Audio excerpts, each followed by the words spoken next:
Anak-anak yang seharusnya dilindungi justru meregang nyawa di tangan orang tua. Maraknya kasus filisida atau pembunuhan anak oleh orang tua mengungkap sisi gelap tekanan keluarga yang tak tertangani.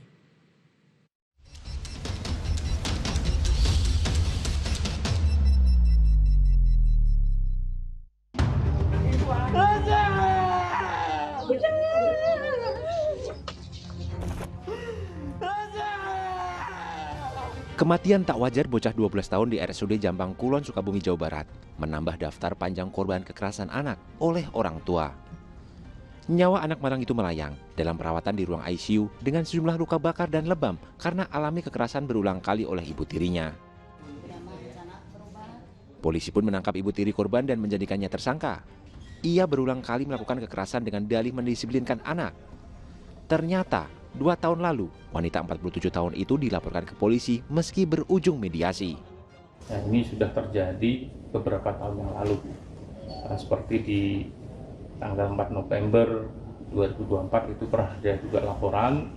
Namun laporan itu sudah kita proses dan ada perdamaian. Dan itu tentunya akan kita dalami lagi. Ya, kekerasan yang dialami, ya kekerasan fisik biasa. Seperti di jewer, ditampar, cakap, seperti itu. Kekerasan anak oleh ibu tirinya di Sukabumi, Jawa Barat itu baru satu cerita. Di Subang, Jawa Barat, seorang bocah 6 tahun hilang nyawa di tangan ibu kandungnya.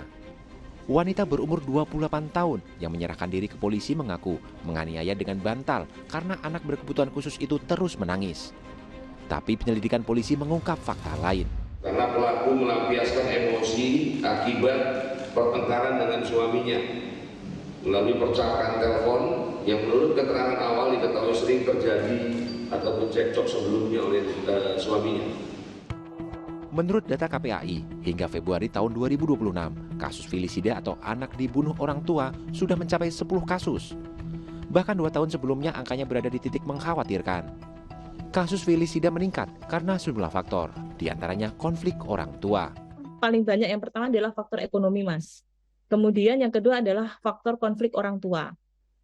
Jadi orang tua ini bisa juga ayah dan ibu berkonflik, akhirnya yang terjadi anak menjadi korban. Ya seperti anak NS itu kan juga demikian. Nah terus anak yang di Subang juga demikian, yang di Seragen juga demikian. Walaupun pada akhirnya karena cemburu itu kan juga karena konflik, ada komunikasi yang tidak selesai ya antara suami istri. Nah kemudian juga ada faktor kurangnya dukungan sosial. Ya, konflik dalam rumah tangga kerap dianggap ranah privat hingga tetangga enggan terlibat. Padahal, segala bentuk pembiaran atau pengabaian kekerasan terhadap anak sama halnya mendukung tindakan keji. Konsekuensi hukum pun menanti. Seseorang yang melakukan pembiaran terhadap penganiayaan atau kekerasan itu ada pasal tersendiri. Karena tidak mungkin kekerasan terhadap anak dan dilakukan selama kurun waktu tertentu dan ini panjang sampai 3 tahun, tidak ada yang mencurigai. Kalau sampai tidak ada yang mencurigai, berarti mereka melakukan pengabaian yang luar biasa. Dibutuhkan peran serta masyarakat untuk melindungi anak-anak dari segala bentuk kekerasan.